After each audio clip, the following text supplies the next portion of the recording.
सभी को मेरी तरफ से प्यार भरा जय श्री कृष्णा। राधे राधे।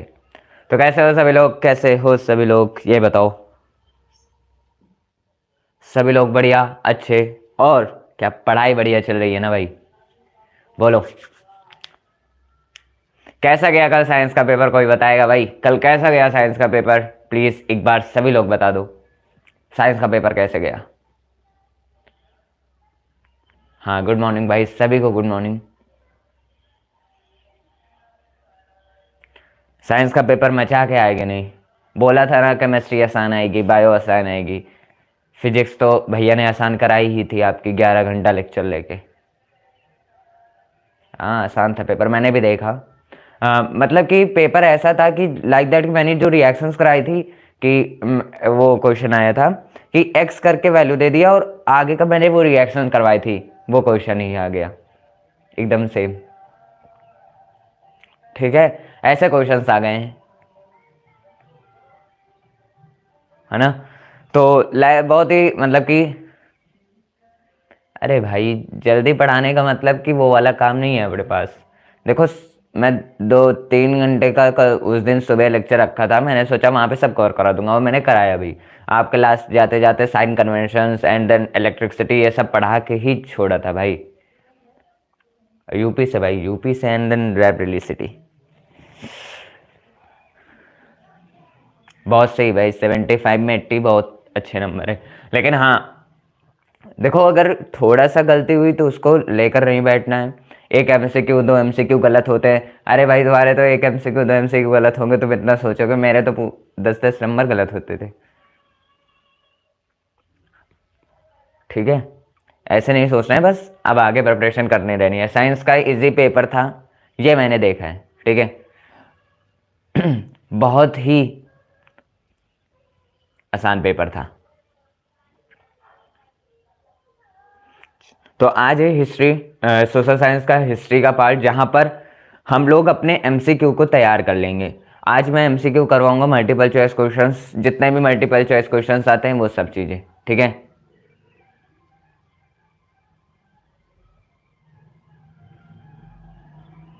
मैं आधा पढ़ाता हूँ क्या? आधा पढ़ाया भाई?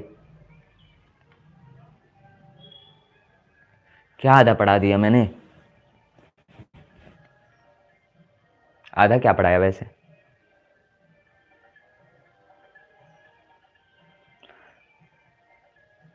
मैंने तो आगे तो कुछ पढ़ा नहीं। हाँ, ये है कि एसएसटी कंप्लीट करवा दूंगा। देखो, मैं क्वेश्चंस बहुत सारे, हमारे पास कई सारी वीडियोस रिकॉर्डेड रखी हैं, तो ये सारी चीज़ें आपको दिक्कत नहीं होनी है। आज मैं लाइव करवाने वाला हूँ, ठीक है? आज आज मैं लाइव कराने वाला हूँ कंप्लीट हिस्ट्री का। कंप्लीट हिस्ट्री का लाइव मतलब कि यहाँ पर मल्टीपल चॉइस क्वेश्चंस, जो दिक्कत ना आपकी, जितने सारे क्वेश्चंस। पहली बात, मैं 2 चैप्टर को यहाँ पे मेन रखता हूँ। 2 चैप्टर अपना मेन कौन सा होता है? एक नेशनलिज्म इन यूरोप, एक नेशनलिज्म इन इंडिया। ये 2 चैप्टर भैया क्यों रखा है? यही चैप्टर मैं इंपॉर्टेंट रखता हूँ, और यही दो एक और होता है, print culture and modern world. ठीक है, ये जो है कि क्या बोलते हैं उसे, complete, sorry, print culture and modern world, उसको मैं अभी साइड रखता हूँ। बट जो अपने 2 चैप्टर हैं, और कौन से, nationalism in Europe and nationalism in India, इस दो को मैंने इसलिए बहुत इंपॉर्टेंट रखा है बिकॉज आप मैप पर देखोगे तो इन्हीं 2 चैप्टर से आने वाले हैं। मतलब कि मैप पर मैं नेशनलिज्म इन यूरोप से भी नहीं लेता, नेशनलिज्म इन इंडिया से ही लेता हूँ, बट हाँ आएगा उसमें से भी। और दूसरी बात, nationalism in Europe and nationalism in India से क्वेश्चंस आएंगे, ये तो कंफर्म होता है। एमसीक्यू पूछे जाएंगे, बहुत ही पूछे जाएंगे, तो वो मैं दिखाने वाला हूं आपको। आज बहुत सारे एमसीक्यू है, आप कहोगे तो मैं पीडीएफ प्रोवाइड कर दूंगा लास्ट में जाते जाते। एंड देन एसरेशंस बेस्ड क्वेश्चंस बहुत आते हैं ना भाई। एसरेशंस बेस्ड क्वेश्चंस में दिक्कत होती है क्या? एसरेशंस बेस्ड क्वेश्चंस में दिक्कत होगी तो मैं क्या करूंगा कि जब मैं complete history, economics, political science, geography ये सब करा दूंगा, ये सब कराने के बाद हम लोग सेशन रखेंगे एसरेशंस बेस्ड क्वेश्चंस के। आपके थ्योरी वाले क्वेश्चंस, जो आपकी थ्योरी तैयार होगी जिससे आप पूरा चैप्टर समझते हो, तो आज रात को आपको कंप्लीट हिस्ट्री, ठीक है, एक रिकॉर्डेड वीडियो बनी है हिस्ट्री की, जहां पर थ्योरी वाइज क्वेश्चंस हैं, जहां पे थ्योरी वाइज क्वेश्चन है, और उस थ्योरी से उस क्वेश्चन को तो समझाया जाता है, उस क्वेश्चन के सोल्यूशन को समझाया गया है उस रिकॉर्डेड वीडियो में। आपके एसएसटी वाले भैया ने समझाया है। वो क्वेश्चंस कराने के बाद थ्योरी को बताया है, एकदम पूरे चैप्टर के समरी को याद कराया है, वो जाकर आप पढ़ लेना। लगभग की 1 घंटे कुछ में आपकी हिस्ट्री समझाएगी ये, जहां पर नेशन यूरोप और नेशन इंडिया के ना भाई वो चाहे कहे ना भैया वीडियो में बताए हूँ, लेकिन आप क्या करना चुपके से उसे नोट कर लेना क्वेश्चंस को। आप वहां के क्वेश्चंस देख के एकदम मजे मजे आ जाएंगे भाई। चलें चलें, तो ये सारे क्वेश्चंस है भाई हिस्ट्री के, आज मैं करा दे रहा हूँ। रात को आपको हिस्ट्री का रिवीजन हो जाएगा, तीनों चैप्टर, प्रिंट कल्चर है कि नहीं, फिर 2 मेन चैप्टर आपका नेशनलिज्म यूरोप, नेशनलिज्म इंडिया, वो हो जाएगा। कल फिर मैं सुबह कंप्लीट जियोग्राफी लाऊंगा। आज कौन सी 3 है, कल मैं लाऊंगा 5 को, मैं लाऊंगा क्या 5 को सुबह मैं कंप्लीट इकोनॉमिक्स लाऊंगा, एंड देन 6 को मैं लाऊंगा, बोलो भाई, कंप्लीट पॉलिटिकल साइंस। ऐसे तो ऐसे हम लोग क्वेश्चंस करते चलेंगे, ज्यादा दिक्कत मत देना। मैं रात को सेशन रखूंगा जहां पर मैं theory based questions and that's all types of, है ना, theory based questions, value based questions, short answer, long answer सब करेंगे, ठीक है। लिखने के तरीकों को देखेंगे, और हाँ एसएसटी का भी रिवीजन हम लोग पेपर के सुबह उठ के ही करेंगे। ओके, प्रिंट कल्चर है, बट प्रिंट कल्चर बाद में अलग सा करेंगे, उसको मैं अपने उतना इंपॉर्टेंट लिस्ट में नहीं रखता हूं। बट हाँ देखो, तुम लोग जैसे कि साइंस था, साइंस के पहले पेपर के पहले भैया यार फिजिक्स में इतना आएगा, केमिस्ट्री में इतना आएगा, इतना आएगा, तो उसकी क्यों दिक्कत है? तो भाई ये भी 4 पार्ट है, कहीं से भी कुछ भी आ सकता है, ठीक है। और ऐसा नहीं है कि सब अब हिस्ट्री से ही दे देंगे, सब जियोग्राफी से ही दे देंगे, सब इकोनॉमिक्स से ही दे देंगे, सब सिविक्स से ही देंगे, नहीं भाई, मिक्सअप आते हैं क्वेश्चन, जिससे कि हमारा डर खत्म होता है। वो तो आपको अच्छा है कि अलग अलग पेपर नहीं होते फिजिक्स केमिस्ट्री के 12th बोर्ड्स की तरह, नहीं तो फिजिक्स के क्वेश्चन करने में आंधी आ जाती है भाई। मतलब कि हो जाएंगे क्वेश्चन, आपकी प्रैक्टिस अच्छी है तो हो जाएंगे, वो चाहे फिर जितना बड़ा क्वेश्चन हो, बट हाँ टाइम तो लगता है ना। चलो चलो फिर थम्स अप कर दो, स्टार्ट करते हैं क्वेश्चंस को। और हाँ तैयार हो जाओ क्वेश्चंस के आंसर देने के लिए, बिकॉज भाई और इससे सिवा करके आ सकते हो। चलो तैयार, थम्स अप कर दो एक बार और स्टार्ट करते हैं। फिर नेशनलिज्म इंडिया से, नेशनलिज्म यूरोप से क्वेश्चंस है, तो इससे आपको आंसर देते चलना है। ओके भाई, चलो देखो, अभी पहले क्वेश्चंस में बहुत लोगों को मैं कंफ्यूज करने वाला हूं, ठीक है, तो प्लीज कंफ्यूज मत होना। चलो पहला क्वेश्चन है, एमसीक्यू का पहला क्वेश्चन है। पहला क्वेश्चन दिया गया है, और पहले क्वेश्चन सुन लेना कि awareness of women's right, women's rights and interest, जो कि based on the relief of the social, economic and political equality of the gender refers to. मतलब जो वुमेन्स का राइट्स था वो इंटरेस्ट किसके बेस था, social, economic and political equality जो थी वो किस पे रिफर कर रही थी, ठीक है। वुमेन का जो रोल था, ये बोल सकते हो कि वुमेन के लिए मतलब कि राइट्स नहीं थे नेशनलिज्म यूरोप में, सब सोसाइटी अंडरग्राउंड हो जा रही है, कोई अंडरग्राउंड हो जा रहा है, लेकिन वुमेन को वो चीजें नहीं मिल रही है। दैट्स यहाँ पे पूछा गया है कि जो वो वुमेन का सोशल था, इकोनॉमिक एंड पॉलिटिकल इक्वालिटी था, जो जेंडर था, वो किस पे रिफर कर रहा था। ऑप्शन सुन लो, ऑप्शन क्या क्या दिया गया है। ऑप्शन भैया दिया गया है, ए दिया गया है सफ्रेज, बी दिया गया है फेमिनिस्ट, सी दिया गया है वोमेनिस्ट,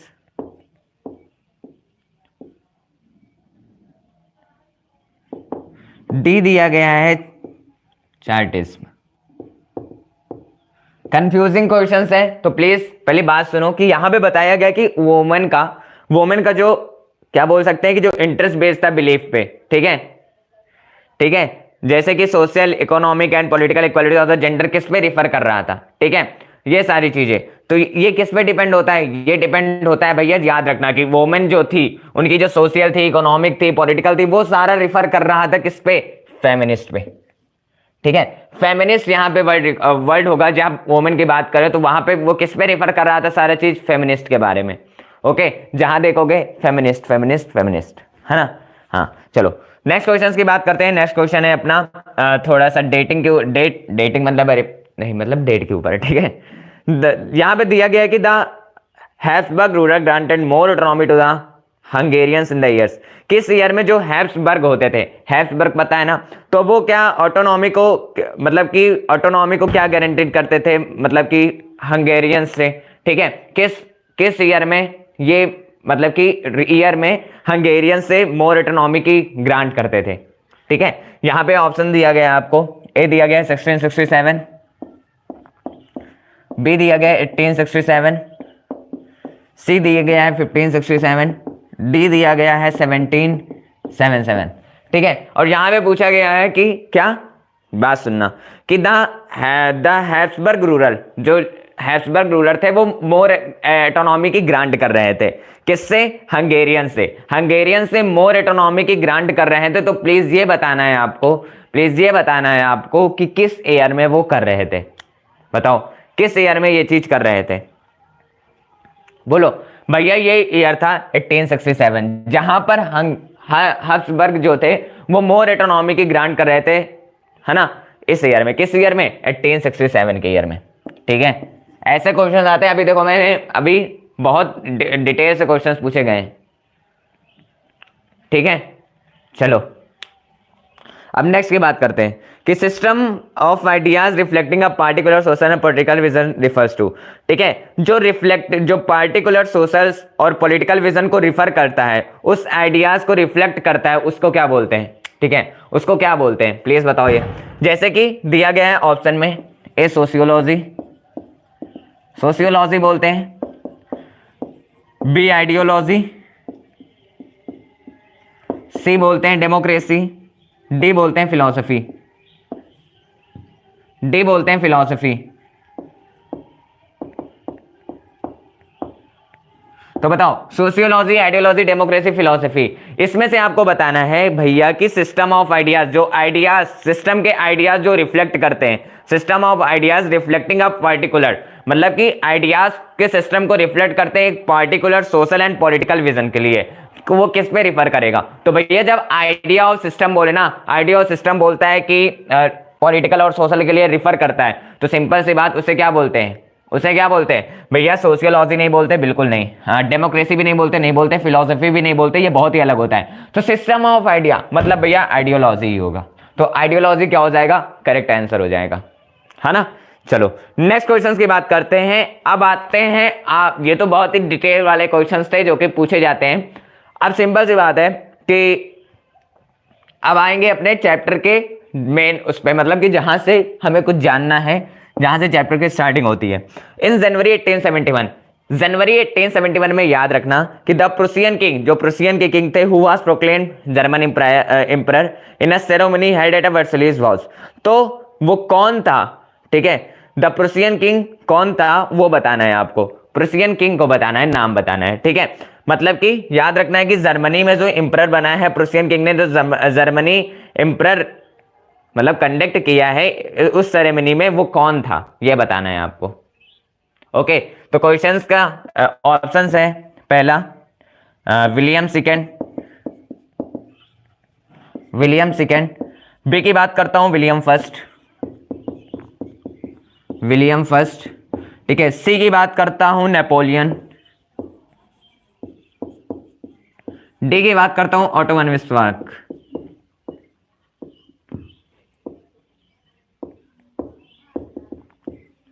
चलो बताओ कौन सा ऑप्शन सही होना चाहिए। अगर मैं यहां क्वेश्चन देखना कि जनवरी 1871 में, जनवरी 1871 में जो प्रुसियन किंग था, जो प्रुसियन का किंग था, जो कि जर्मन एम्परर क्या करता है, प्रोक्लेम्ड करता है किस सेरेमनी में, जो वर्साइलेस में सेरेमनी होती है। तो आपको बताना है कि वहां पे जर्मन एम्परर को किसको हेड करता है, ठीक है, किसको प्रोक्लेम्ड करता है, प्रुसियन का किंग किसे प्रोक्लेम्ड करता है, वो विलियम सेकंड था या विलियम फर्स्ट था या नेपोलियन था या ऑटोमन बिस्मार्क था, कोई बता सकता है भैया? कि मेरे याद से तो विलियम सेकंड भी नहीं थे, नेपोलियन तो बिल्कुल नहीं था, क्योंकि ये 1804 में 1815 में चले गए थे। ऑटोमन बिस्मार्क भी नहीं होंगे भैया, कि वो ऑटोमन बिस्मार्क भी, हाँ ऑटोमन बिस्मार्क इटली वाला है, इसमें थोड़ा बहुत उनका रोल था, देन नहीं, नेपोलियन भी नहीं है, ऑटोमन बिस्मार्क भी नहीं है, विलियम सेकंड भी नहीं है, तो कौन होगा, विलियम फर्स्ट। मतलब कि प्रुसियन के किंग जो प्रोक्लेम्ड करते हैं, जर्मन एम्परर को प्रोक्लेम्ड करते हैं प्रुसियन के किंग, वर्साइलेस में जो सेरेमनी सेट हुई होती है वहां पे किसको करते हैं, विलियम फर्स्ट को। ओके, याद रखना है। चलो फिफ्थ क्वेश्चन की बात करते हैं। फिफ्थ क्वेश्चन है कि like Germany and other country which had a long history of political fragmentation was. ओ भाई देखो क्वेश्चंस को घुमाया, मतलब कि ये नहीं पूछा कि इटली कैसे मतलब कि इटली कैसे यूनिफाई हुआ, इटली को कौन यूनिफाई किया, इटली भी क्या मतलब कि इटली में भी रिवॉल्यूशन हुआ, क्या हुआ, ऐसा नहीं पूछा एमसीक्यू में।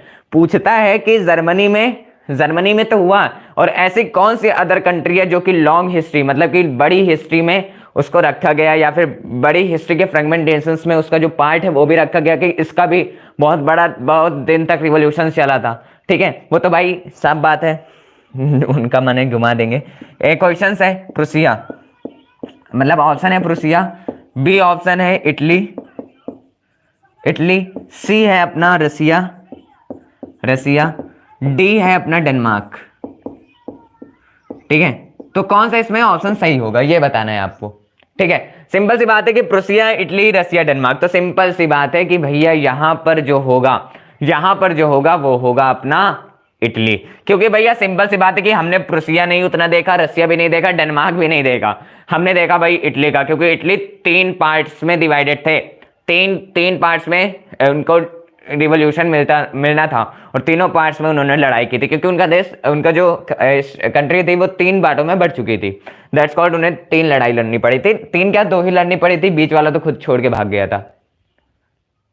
ठीक है, तो ये होता है इटली आंसर। तो ये प्रूसिया नहीं, ये रसिया नहीं, ये डेनमार्क नहीं, है ना। हाँ, इटली होगा, बहुत सही। नेक्स्ट क्वेश्चन बात करते हैं कि the chief minister who led the movement to unify the regions of Italy was, मतलब कि जो रीजन्स थे इटली में, आपको पता है कि रीजन्स में डिवाइड हो गए थे, 3 रीजन्स में डिवाइड हो गए थे, तो वो उसको यूनिफाई करने के लिए, उस रीजन्स को यूनिफाई करने के लिए चीफ मिनिस्टर ने किसे हेड किया था उस चीज को, उस मूवमेंट को, मतलब उस रीजन्स को यूनिफाई करने के लिए। ठीक है, बोलो, चलो इधर देखो। 6 क्वेश्चन की बात करता हूं, 6 क्वेश्चन की बात करता हूं कि the chief minister who led the movement to unify the regions of Italy was, ऐसा कौन सा चीफ मिनिस्टर था जो कि मूवमेंट को लेड करता है इटली के रीजन्स को यूनिफाई करवाने के लिए, ऐसा कौन सा चीफ मिनिस्टर था, वहां पर आपको नाम बताना है। ए ऑप्शन है आपका विक्टर एमेनुएल सेकेंड,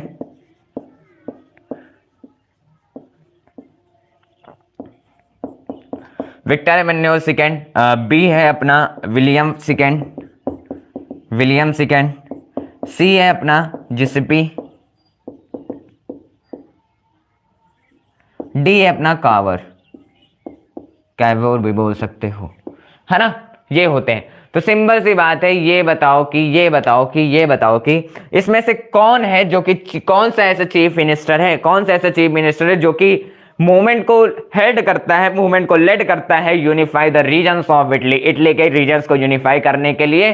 भैया थोड़ा बहुत क्या करते हैं, थोड़ा बहुत ठीक है, थोड़ा बहुत देख लेते हैं कि विक्टर एमेनुएल सेकेंड क्या होगा भाई, विक्टर एमेनुएल सेकेंड क्या होगा जो इटली के रीजन्स को यूनिफाई करने के लिए चीफ मिनिस्टर वहां पे होगा। नहीं भैया, ये बिल्कुल नहीं था, विक्टर एमेनुएल सेकेंड नहीं था। विलियम सेकेंड क्या था, बताओ, विलियम सेकेंड क्या था, बोलो। नहीं भैया, विलियम सेकेंड कहां से होगा, विलियम सेकेंड तो बिल्कुल नहीं होगा। ठीक है, विलियम सेकेंड तो बिल्कुल नहीं होगा। ठीक है, जिस्पी मजीनी होंगे कि जिस्पी गारबार्डी, ये दोनों नहीं होंगे ना, जिस्पी मजीनी होंगे ना जिस्पी गारबार्डी होंगे, कैवार होंगे। ठीक है, किसी ने आंसर सही लिखा था, हाँ बहुत सही, मिंटी एंड देन तानवी।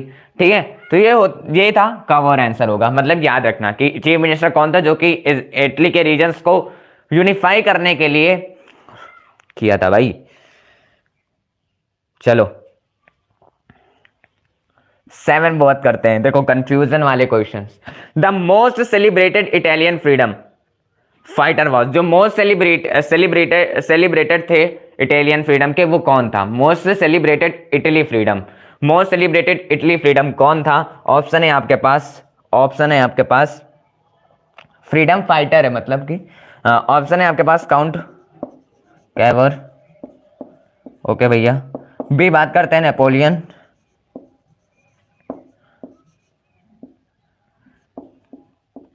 सी बात करते हैं गैरिबाल्डी,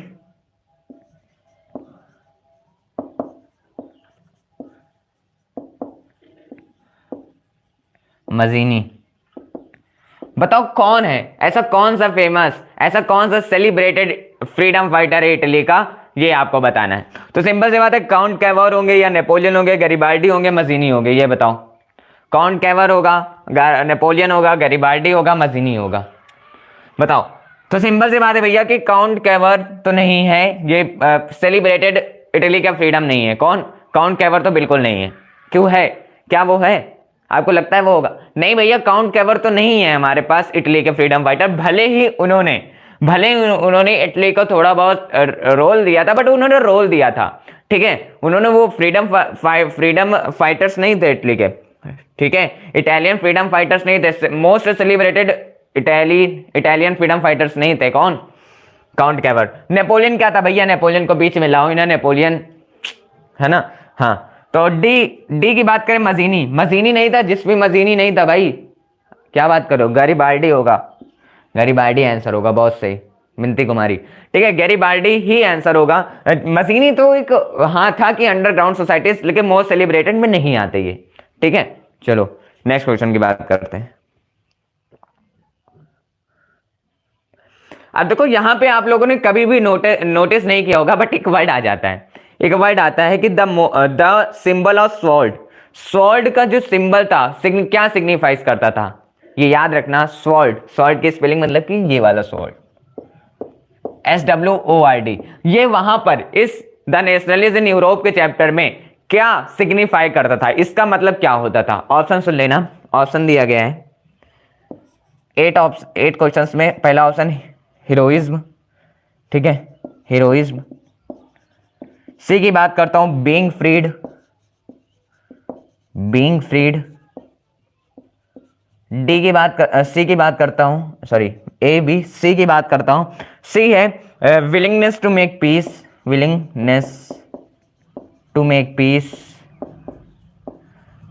पीस, ठीक है। डी की बात करता हूं रेडनेस टू फाइट।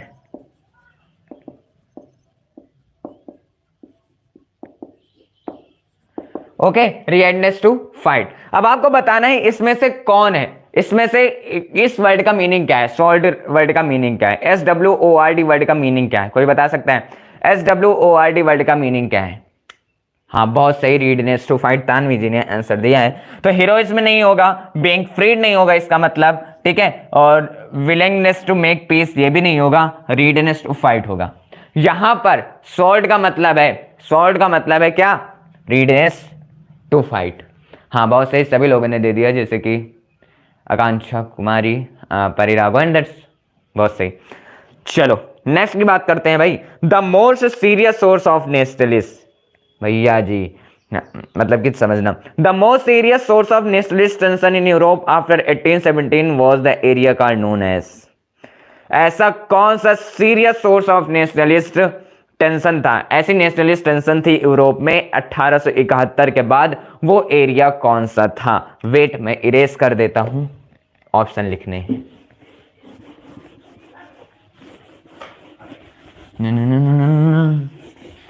तुम्हारी तरफ याद होगी जरा तुम लो तो बता देना। लेट्स लिखता हूं, क्वेश्चन लिखूं, ऑप्शन लिखता हूं। अपने पास 9 क्वेश्चन का है, 9 क्वेश्चन के यहां पर दिया गया है ऑप्शन, फिर मैं क्वेश्चंस को रिपीट करता हूं। वीडियो क्लियर नहीं है? बहुत सी भाई, बताने ऐसे बता दिया करो, वेट ऐसे बता दिया करो। हाय भाई कैफे भाई, कैसा गया पेपर? केमिस्ट्री आसान आई थी ना, मैंने पेपर देख लिया आप लोगों को, सारे पेपर के देखे, और मैंने अपनी पीडीएफ को मैच की, क्या जो मैंने पीडीएफ दी वही से क्वेश्चन आए, एकदम सेम है क्वेश्चन उतरा है भाई उसमें से, एकदम सेम, हर एक सेट का उठा लो क्वेश्चन वही से में से आए हैं, ठीक है। और जो कहते थे ना कि सेंटेंस का चेंज होगा, ये सब सेंटेंस का चेंज होगा, वो भी नहीं चेंज हुआ मेरी पीडीएफ से भाई, कुछ नहीं हुआ, एक्स तक की वैल्यू नहीं चेंज हुई। केमिस्ट्री का पेपर कैसे लगा भाई? केमिस्ट्री का कैसे लगा?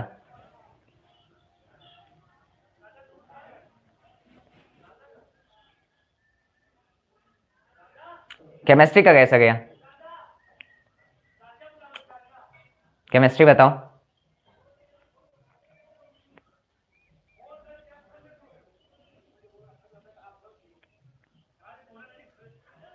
ठीक है, आसान था पेपर। अरे यार तुम जानते हो, तुम एमसीक्यू केमिस्ट्री का नहीं तो थोड़ा बहुत ना ऐसे वैसे सिर्फ घुमा लिया करो, मिल जाए तो मार दिया करो। वैसे हाँ, पेपर आसान था, ये इतना मैं बताता हूँ, पेपर आसान था ना, पेपर इजी था, इजी था ना। हाँ भैया इजी था पेपर। अब ऐसे ही क्या करना है, आपके ये कॉन्फिडेंस बनना चाहिए कि भाई ये इजी था तो आगे भी इजी ही आएंगे, कर लेना।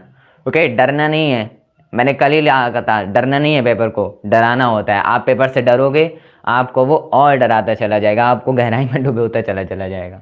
ओके भाई, KP keep it up and लगे रहो। आपने मेरे से नहीं पढ़ा ये बात नहीं है, आपने जिससे भी पढ़ा वो बात अलग है, बस पेपर अच्छे आए हों ये बात अलग है, पेपर अच्छा हुआ हो बस। आपने जहां से पढ़ा ये नहीं मैटर करता, आपने पढ़ा अच्छे से पढ़ा, पेपर फोड़ा, ये मैटर करता है। ठीक है, ब्लूसम्स ऑफ फ्लावर, प्लीज आप मुझे बार बार इस बात को कहकर टोके ना। ठीक है, अगर आपको जल्दी पढ़ना है तो प्लीज आप आगे बढ़ सकते हो, चैनल लाइव कट कर सकते हो। ओके, चलो बात करते हैं। हाँ, तो क्वेश्चंस का ऑप्शन देख लेते हैं, क्वेश्चन का ऑप्शन देख लेते हैं। 9th क्वेश्चन का ए ऑप्शन है बल्कन्स, अभी मैं क्वेश्चन बोलता हूं रुको। बल्कन्स, बी है अपना सोल्वेनिया, ठीक है, बी है अपना सोल्वेनिया, ठीक है। और सी की बात करते हैं सर्बिया, सी की बात करता हूं सर्बिया, डी की बात करता हूं क्रोएटिया।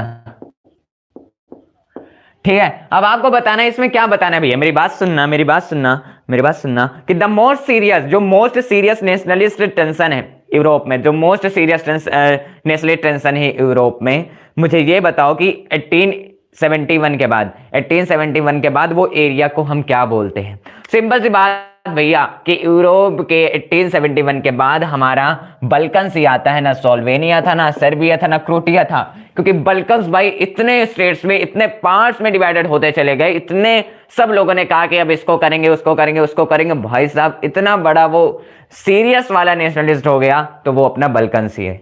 हाँ बहुत सही मनदीप एंड अनुष्का परी, ठीक है बहुत सही, ठीक है। हाँ भैया, चलो नेक्स्ट में बात करते हैं, नेक्स्ट की बात क्वेश्चंस की बात करते हैं कि nationalism aligned with imperialism led Europe to disaster in, मेरी बात सुनना, young Italy, young Italy and young Europe के बारे में। यंग इटली भाई आपको यही लिखना होता है, यंग इटली कौन फॉर्म किया था, जिसमें मजीनी ने ही फॉर्म किया था, दो society, young Italy and young Europe. Okay, young Italy and young Europe को किया था, है ना। यंग इटली और यंग यूरोप को कौन फॉर्म किया था, जिसमें मजीनी ही ने तो फॉर्म किया था। लेकिन मर्सलीज भाई, young Italy in Marseilles Europe in Bern शायद था, ठीक है। हाँ यंग इटली इन मर्सलीज था शायद, ठीक है, यंग यूरोप इन बर्न था शायद, ऐसे ही है, बर्न और मर्सलीज नेम का था। बर्न और मर्सलीज में थोड़ा कंफ्यूजन है, किस में क्या होगा। हाँ वही होगा भाई, young Italy in Marseilles young Europe in Bern. मुझे याद है, मुझे याद है भाई, पढ़ा हूँ, मतलब पढ़ाया हूँ। चलो नेक्स्ट बात करते हैं, नेक्स्ट क्वेश्चन है, नेक्स्ट क्वेश्चन है, 10 क्वेश्चन की बात करते हैं। 10 क्वेश्चन दिया गया है कि नेशनलिज्म, नेशनलिज्म जो है, जो कि इंपेरियलिज्म को, नेशनलिज्म क्या है, जो कि इंपेरियलिज्म को अलाइंड करता है, तो led Europe to disaster in, तो यूरोप में डिजास्टर के लिए क्या, किस ईयर में उस इंपेरियलिज्म को अलाइंड किया जाता है। मतलब भैया आपको बताना है कि नेशनलिज्म हो रहा था, लेकिन यूरोप के उस समय इंपेरियलिज्म को कब असाइंड किया जाता है, यह बताना है। ठीक है, मैं ईयर बता, ईयर के ऑप्शंस देता हूं। ए ईयर है अपना 1714, बी है अपना 1614, सी है अपना 1914, डी है अपना 1814। आपको ऑप्शन बताना है कि कब नेशनलिज्म हो रहा था, कहां पे यूरोप में डिजास्टर शो हो रहा था, तो कब इंपेरियलिज्म को हेल्ड किया गया था। किसी को डेट पता है भाई, किसी को डेट पता है। यूरोप के डिजास्टर के लिए इंपेरियलिज्म को कब हेल्ड किया था, ये बताओ, बताओ भाई, ये बताना जरूरी है, क्योंकि डेट है, डेट से क्वेश्चंस पूछे जाते हैं। 1814, 1914 तो नहीं लगता भाई मुझे को, थोड़ा सा और, थोड़ा सा आगे जाओ, पीछे मत आओ, 1814 के और आगे जाओ। नहीं 1871 नहीं होगा भाई, वो यूरोप का है। इंपेरियलिज्म को हेल्ड करने के लिए, जो यूरोप का डिजास्टर में इंपेरियलिज्म, नेशनलिज्म के साथ साथ इंपेरियलिज्म को हेल्ड किया गया था, लेड किया गया था, बोलो बोलो भाई। देखो 1914, बहुत सही बहुत सही, मिनती कुमारी। 1914 आंसर होगा। 1714 नहीं था, 1614 नहीं था, 1814 नहीं था, 1914 था। अब मेरे को कंफ्यूजन है, आप लोगों को पता है होगी, क्योंकि वहां पे यूरोप का नेम आ गया। तो आपने सुना यूरोप डिजास्टर, तो भैया 1871 ऑप्शन नहीं है, ऑप्शन सारे गलत है। 1871 होना चाहिए था, नहीं भाई। 1871 इज द फाइनल बोल सकते हो कि बल्कन्स का आगे चालू हो जाता है, तो वो हम वहां पे 1871 का नहीं काउंट करते हैं, यूरोप का फाइनल था वो। चलो नेक्स्ट की बात करते हैं। द फीमेल फिगर का नाम बताना है, जो कि है ना, आपको पता है कि फीमेल से सब कुछ डिनोट किया जाता है। आफ्टर आफ्टर आफ्टर क्या बोलो, आफ्टर नेशनलिस्ट, जब स्टेट नेशनलिस्ट बन जाता है, कंट्री नेशनलिस्ट हो जाता है। तो figure that represent Republic of France, France की रिपब्लिक जब हो गई थी, तो उसको शो करने के लिए कौन सा फीमेल फिगर यूज किया गया था? 11 ए ऑप्शन जर्मेनिया, जर्मानिया। बी बताओ क्लॉडिया, सी बताओ भाई मरियाने, डी बताओ हेलेन। कौन सा होगा बताओ। हाँ भाई, सभी लोग ने बता दिया कि भैया इटली, जो अपना फ्रांस का फिगर है, उसको रिप्रेजेंट करने के लिए कौन सा फिगर यूज किया गया था भैया? ना जर्मेनिया यूज किया गया था, because it's for a German. हाँ बहुत सही, सभी लोगों ने दे दिया है। हाँ, क्लॉडिया भी नहीं होगा, हेलेन भी नहीं होगा, मरियाने होगा। फ्रांस में जब फिगर, कौन सा फीमेल फिगर यूज किया गया था? मरियाने फिगर। ठीक है, नेक्स्ट पे चले भाई, नेक्स्ट पे चले। चलो नेक्स्ट पे बात करते हैं।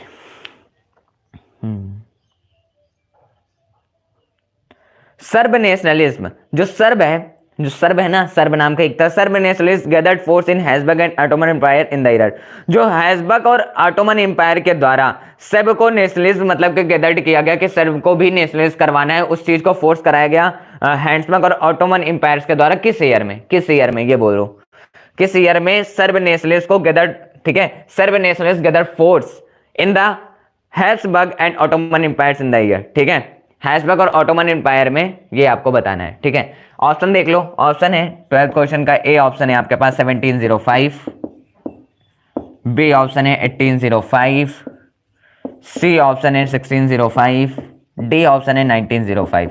तो फटाक से बता दो किस ईयर में SERB nationalism gathered, SERB nationalism क्या होगा, गैदर्ड हुआ, जो कि फोर्स कर रहा था हैसबर्ग एंड ऑटोमन एम्पायर को नेशनलिस्ट करने के लिए, किस ईयर में, ये बताना है। बताओ तो क्या 1705 होगा, क्या 1805 होगा, या 1605 होगा, या फिर 1905 होगा? बोलो। बहुत सही भाई, कौन? मिनती कुमारी जी। 1905 आंसर होगा, सी नहीं होगा, डी, बी नहीं होगा, ए नहीं होगा। तो याद रखना है कि जो सर्ब नेम आए, क्या याद रखना है भैया? सर्ब को नेशनलिस्ट मतलब उस चीज को गैदर्ड करने के लिए हैसबर्ग और ऑटोमन एम्पायर को किस ईयर में कहा गया था, मतलब गैदर्ड किया गया था? 1905 में। सर्ब नेम मतलब कि 1905। चलो 13 क्वेश्चन की बात करता हूं। 13 क्वेश्चन की बात करता हूं। दिया गया है कि हु वॉज नहीं, अभी नहीं, ऑप्शन दे देते हैं पहले, है ना। ऑप्शन दे देता हूं। पहला है कि a German artist,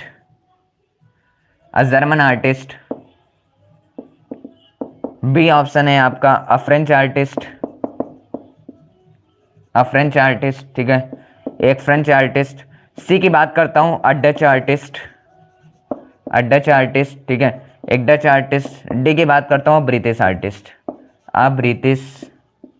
British artist. ये आपको बताना है कौन है इसमें से। जर्मन आर्टिस्ट कौन है, फ्रेंच आर्टिस्ट कौन है, और डच आर्टिस्ट कौन है, ब्रिटेन आर्टिस्ट है। आपको क्वेश्चन तो पढ़ लो भाई, बी मत लिखो, पहले आंसर तो वो तो सुन लो कि हु वॉज फ्रेडरिक सोरियो कौन था? हाँ भैया, एक ही है फ्रेंच आर्टिस्ट, बहुत सही, सभी लोगों ने ऐसे ही दे दिया, क्योंकि एक ही आर्टिस्ट है फ्रेडरिक सोरियो इस चैप्टर में। तो फ्रेडरिक सोरियो क्या होगा, आंसर होगा। बहुत सही आकांक्षा, है ना। हाँ, तो डी आंसर होगा, फ्रेंच आर्टिस्ट था कौन, फ्रेडरिक सोरियो कौन था, who was Frederick Sorio was a French artist. ठीक है, अगर मैं इसमें थोड़ी सी बात करूं, स्टोरी डालूं इसमें, तो फ्रेडरिक सोरियो ने उस पिक्चर में क्या क्या डिनोट किया था, ये आपसे पूछा जाएगा कि पिक्चर में फ्रेडरिक सोरियो ने क्या क्या डिफाइन किया। तो सिंपल सी बात है, वो क्या डिफाइन कर रहा है कि सारे लोग क्या कर रहे हैं, अपने राजा के सामने खड़े हैं, जैसे उन्हें लग रहा है कि रिवॉल्यूशन होते हुए सारे लोग अपने राजा के पास एक जगह आ रहे हैं, ठीक है, आसमान को बढ़िया छू रहे हैं, दैट्स कॉल्ड, वो रिप्रेजेंट कर रहा है कि उनके आजादी, उनके हैप्पीनेस को, ठीक है, उस फ्रांस के अच्छी चीजों को, है ना। हाँ, लिबर्टी एंड डेमोक्रेसी बोल सकते हो। पिक्चर से भाई आपको लिखना होगा तो बहुत सारा बना सकते हो, ठीक है। हाँ, गॉड ब्लेसिंग कर रहे हैं कि गॉड ब्लेस कर रहे हैं भाई तुम लोग, एकदम बहुत आज़ादी करके आए हो, मतलब कि आज़ाद हो चुके हो, ऐसा, है ना। नेक्स्ट क्वेश्चन की बात करता हूँ, नेक्स्ट क्वेश्चन की बात करता हूँ कि the French revolution took place in the year, French revolution ने किस ईयर में अपना रिवॉल्यूशन शो किया था। 14 क्वेश्चन का ए ऑप्शन है 1589, बी ऑप्शन है 1689, सी ऑप्शन है 1789, डी ऑप्शन है 1889। तो बता दो जल्दी जल्दी, जल्दी जल्दी बता दो। अरे भाई क्या बात है, 1789 सभी लोगों ने लिख दिया। ये भी नहीं होगा, ये भी नहीं होगा, ये भी नहीं होगा, बहुत सही, बहुत सही, 1789। हाँ, नाइन्थ में पढ़ा था भाई, नाइन्थ में लगता है अच्छे से पढ़ाई की थी, नाइन्थ में अच्छे से पढ़ाई की थी क्या, नाइन्थ में अच्छे से पढ़ाई की थी। चलो 15 क्वेश्चन भाई, डीजे वीजे बज रहा हो, थोड़ा मेरी आवाज़ साफ है, बस थोड़ा बहुत है उसको सुन लेना, थोड़ा मजे कर लेना, और क्या। अब मैं उनको बंद तो करवा सकता नहीं। चलो 15 क्वेश्चन की बात करता हूँ, 15 क्वेश्चन की बात करता हूँ। जैसे कि इस चैप्टर में क्वेश्चन को घुमाएगा तो आपसे पूछेगा कि इस वर्ड का मीनिंग क्या है, ठीक है, इस वर्ड का मीनिंग क्या है आपसे पूछेगा। 15 क्वेश्चन है, 15 क्वेश्चंस में मैं ऑप्शन पहले दे देता हूं। Beginning of new year, beginning of a new year, beginning of a new year, beginning of a new year, ठीक है, beginning of a new year. B option की बात करता हूं, beginning of new period, beginning of new period, beginning of new period, ठीक है, beginning of new period. तीसरा है beginning of new regime, beginning of new regime, beginning of new regime. D की बात करता हूं, beginning of new era, beginning of new era, ठीक है, न्यू ईरा की beginning.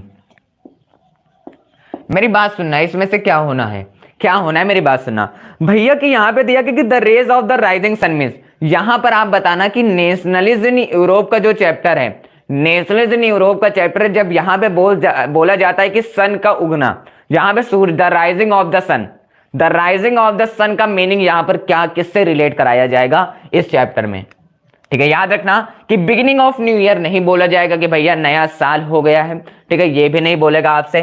Beginning of new period भी नहीं बोलेगा, बिगिनिंग ऑफ न्यू पीरियड भी नहीं बोलता है, बिगिनिंग ऑफ न्यू पीरियड भी नहीं बोलेगा।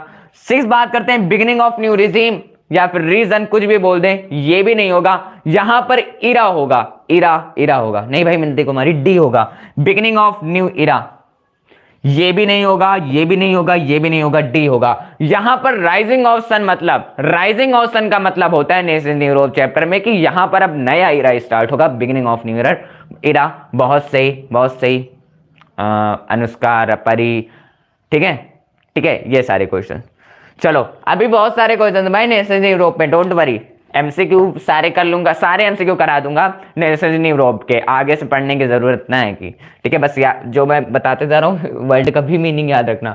मैं पीडीएफ अभी जाते जाते प्रोवाइड कर दूंगा, ओके, मतलब कि पीडीएफ जाते जाते प्रोवाइड कर दूंगा। चलो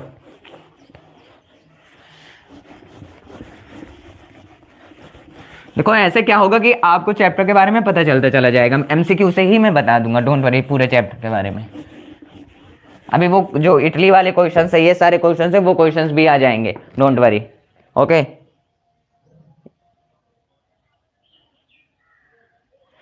चलो चलें आगे चलें, रुको भाई।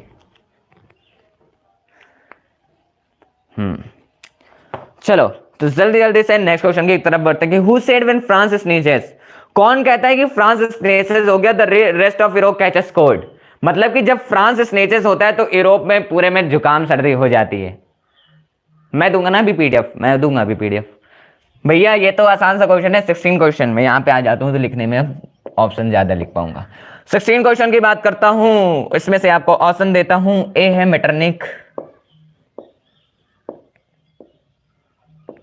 बी ऑप्शन है आपका कैरोल, सी ऑप्शन है कार्ल कास्पर, डी ऑप्शन है नन ऑफ द अबव।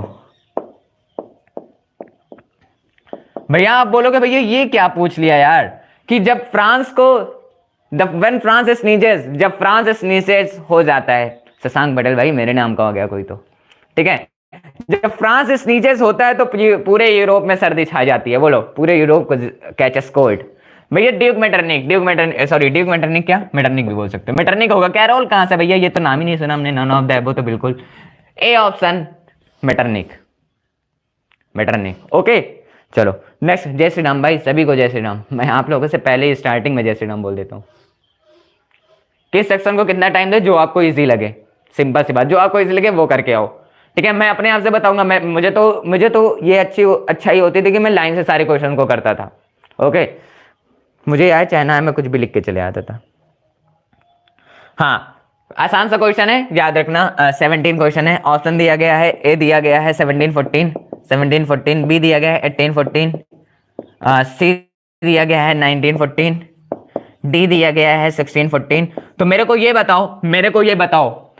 ये बताओ कि किस ईयर में फर्स्ट वर्ल्ड वॉर हुआ था, किस ईयर में फर्स्ट वर्ल्ड वॉर हुआ था। बहुत अच्छे आते भाई, बताऊंगा, क्योंकि जब मैं बोर्ड में था तब मैं क्या कर रहा था, ऑफलाइन पढ़ा रहा था, ऑनलाइन पढ़ा रहा था, स्कूल ने गया, खुद से पढ़ा, तो मेरे बहुत अच्छे नंबर आए। अब आपको बताना है कि आपको सिर्फ पढ़ना है तो आप कितना ला सकते हो, सोच लो।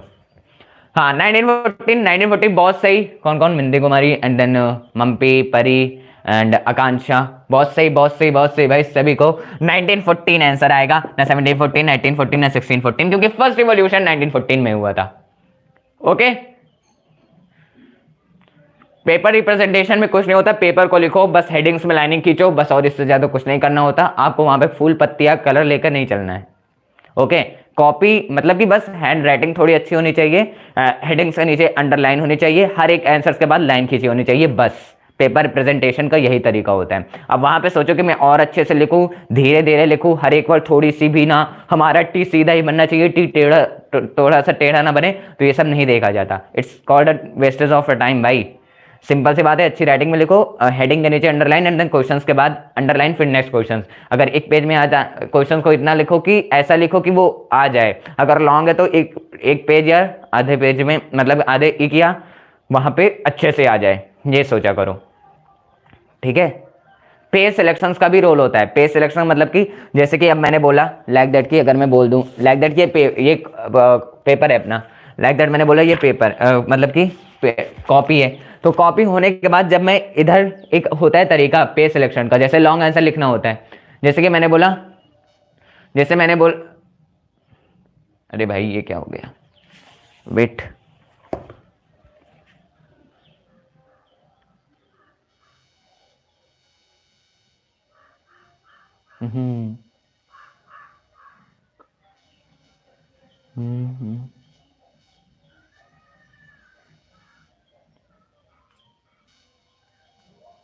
हम्म यार ये क्या हो गया, ये तो रोटेट ही हो गया भाई, क्या किया जाए।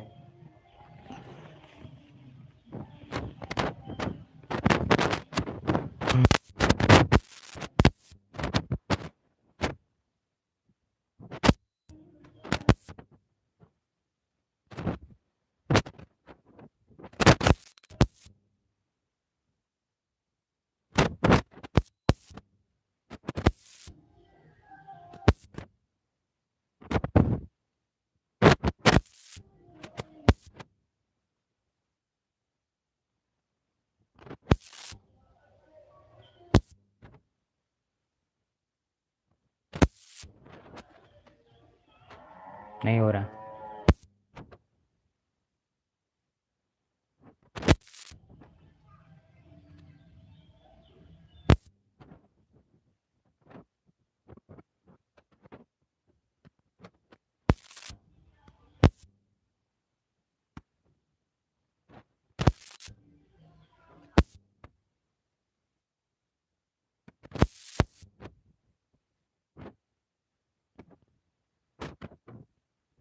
अभी मैं नेक्स्ट लाइव सेशन तुरंत ही कंडक्ट करवाता हूँ, तुरंत ही, अभी लाइव सेशन तुरंत ही चल जाएगा। ओके तुरंत लाइव सेशन चल रहा है, अभी उस पर आ जाओ। ओके चलो मैं इसको एंड करवाता हूँ भाई, जल्दी करो यार।